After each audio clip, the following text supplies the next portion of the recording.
Class 10 the passing of Bapu unit 2। তো চলো unit 2 আজকে ক্লাস 10-এর দ্য পাসিং অফ বাপুর ইউনিট 2 স্টার্ট করা যাক। এর আগের ভিডিওতে তোমাদের সাথে ইউনিট 1টা শেয়ার করেছিলাম। আগের ভিডিও যদি তোমরা না দেখে থাকো এই ভিডিও ডেসক্রিপশন বক্সে দেখো, আমি ভিডিওর লিঙ্ক দিয়ে দিয়েছি এবং সাথে তোমাদের লেসন 1 এবং লেসন 2 অলরেডি শেয়ার করা হয়েছে। এবং যদি তোমরা ইংলিশের অনলাইন ক্লাসে জয়েন হতে চাও, ক্লাস 10 ইংলিশের অনলাইন ক্লাস যারা জয়েন হতে চাও, এই ভিডিও ডেসক্রিপশন বক্সে হোয়াটসঅ্যাপ নাম্বার দেওয়া রয়েছে, সেখানে তোমাদের যোগাযোগ করতে হবে। যোগাযোগ করলে সমস্ত ক্লাস ডিটেলস আমি তোমাদের দিয়ে দেবো। তো চলো ইউনিট 2 স্টার্ট করা যাক। গান্ধীজির funeral was to take place the day after his death. গান্ধীজির শেষকৃত্য সম্পন্ন হয় কবে সম্পন্ন হয়? তার মৃত্যুর একদিন পর। তার মৃত্যুর একদিন পর গান্ধীজির শেষকৃত্য সম্পন্ন হয়। Hours in advance, people lined the route the funeral procession was to follow. ঘন্টার মানে কয়েক ঘন্টা আগে থেকে, আওয়ার্স ইন অ্যাডভান্স মানে বেশ কয়েক ঘন্টা আগে থেকে, পিপল লাইন দ্য রুট, লোকেরা রাস্তায় লাইন দিয়ে দাঁড়িয়েছিল।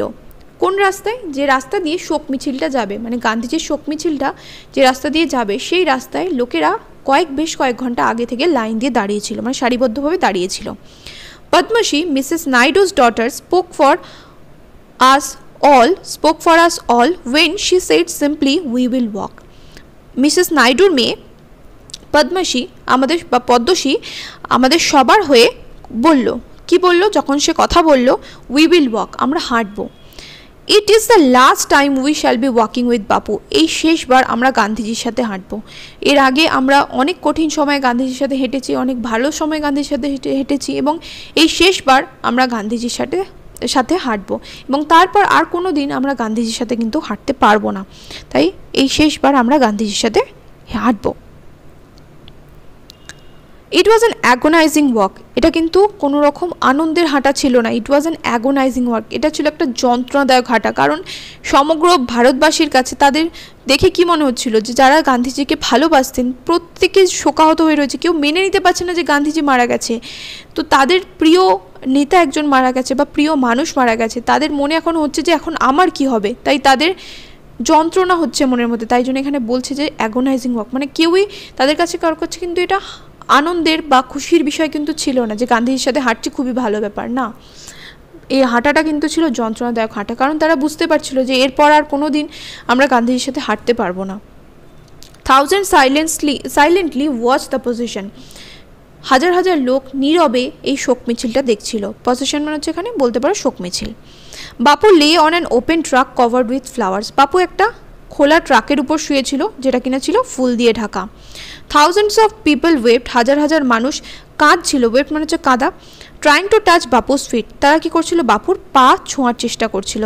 ইট was impossible to move in the thick crowd, এই ঘন ভিড়ের মধ্যে, এত ভিড়ের মধ্যে নড়াচড়া করাটা ভীষণই কষ্টকর হয়ে দাঁড়িয়েছিল, মানে এক জায়গা থেকে অন্য জায়গায় যাওয়াটা ভীষণই কষ্টকর ছিল, মানে অসম্ভব ছিল বলা চলে। It was impossible. As I move forward slowly, যখন আমি ধীরে ধীরে সামনের দিকে এগোলাম, ফরওয়ার্ড মানে হচ্ছে সামনে এগোনো, স্লোলি মানে হচ্ছে ধীরে ধীরে। আই আন্ডারস্টুড, আমি বুঝতে পারলাম, I was not merely in the midst of grieving people, আমি এই শোকাহত মানুষদের মধ্যে নেই। মিডেস্ট মানে হচ্ছে মধ্যে, মিয়ারলি মানে হচ্ছে কেবলমাত্র, আমি শোকাহত মানুষদের মধ্যে নেই। This was even more than the funeral procession of India's beloved leader, ভারতের প্রিয় নেতার শোক মিছিলের থেকেও কিন্তু এটা বেশি কিছু ছিল। ফিউনারাল প্রসেশন মানে হচ্ছে, ফিউনারাল মানে কি? শোক মিছিল, তাই তো। আর প্রসেশন মানে তো জানোই মিছিল, মানে শোক মিছিলের থেকেও এটা বেশি কিছু ছিল। I was among people for home walking with Bapu had a special meaning, আমি সেই সমস্ত মানুষের মধ্যে ছিলাম যার কিনা বাপুর সাথে হাঁটাটা যার কাছে বাপুর সাথে হাঁটাটা একটা বিশেষ অর্থ বহন করে। মানে শুধু গান্ধীজির সাথে হাঁটতে হবে বলে হাঁটছি তা কিন্তু নয়, আমার কাছে গান্ধীজির সাথে হাঁটাটা একটা বিশেষ অর্থ বহন করতো। এটা নয়নতারা সাইকেল বলছেন। We had walked with Bapu over the rough and smooth of India's recent history, মানে ভারতের সাম্প্রতিক ইতিহাসে, রিসেন্ট মানে হচ্ছে সাম্প্রতিক, ভারতের সাম্প্রতিক ইতিহাসের অনেক চড়াই উতরাই পথে। রাফ অ্যান্ড স্মুথ মানে হচ্ছে অনেক খুশির সময়ে, অনেক দুঃখের সময়ে বা অনেক ক্রাইসিসে আমরা কিন্তু বাপুর সাথে হেঁটেছি।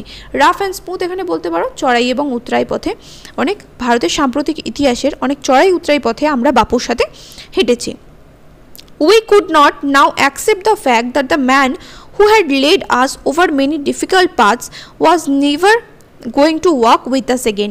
আমরা এখন মেনে নিতে পারছিলাম না যে মানুষটা আমাদের সাথে এত অমসৃণ পথে হেঁটেছে, অর্থাৎ যে মানুষটা আমাদের এত কঠিন পথে পরিচালনা করেছে সেই মানুষটা আমাদের সাথে আর কোনোদিন হাঁটবে না, তারা সেই মানুষটা আর কোনোদিন আমাদের সাথে দেখা করবে না, বা সেই মানুষটা কোনোদিন আমাদের আর পথ দেখিয়ে দেবে না যে তোমরা এইটা করো, এইটা করলে তোমাদের ভালো হবে, সেই মানুষটা আর আমাদের সাথে হাঁটবে না।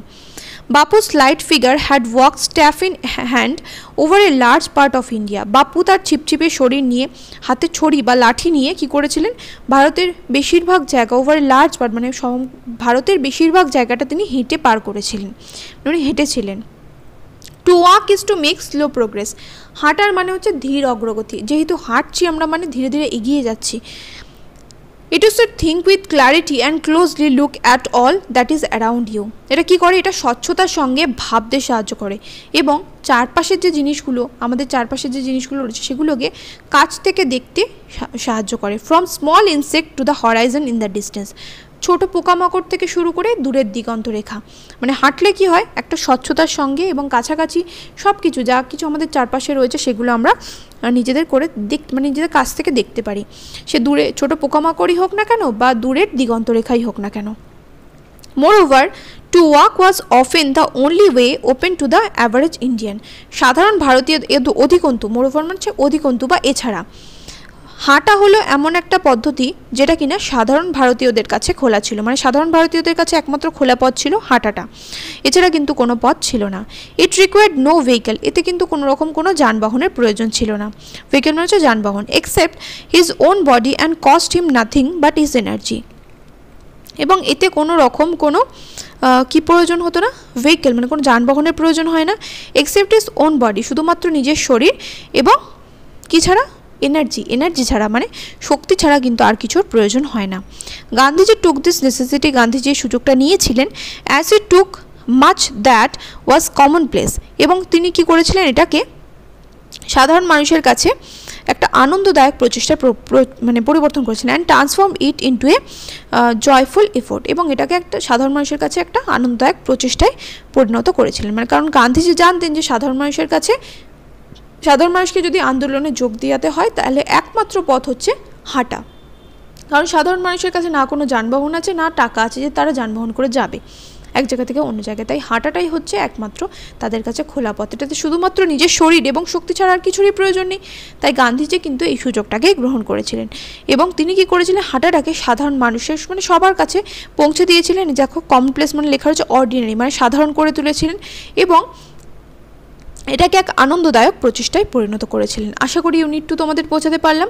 কেমন লাগলো ইউনিট 2 এবং ইউনিট 1টা তোমরা দেখেছো নাকি অবশ্যই করে কিন্তু কমেন্ট করে জানিও। যারা অনলাইন ক্লাস করতে চাও ক্লাস 10 এর ইংলিশের, এই ভিডিও ডেসক্রিপশন বক্সে যে হোয়াটসঅ্যাপ নাম্বার দিয়েছো সেখানে কিন্তু তাড়াতাড়ি যোগাযোগ করো।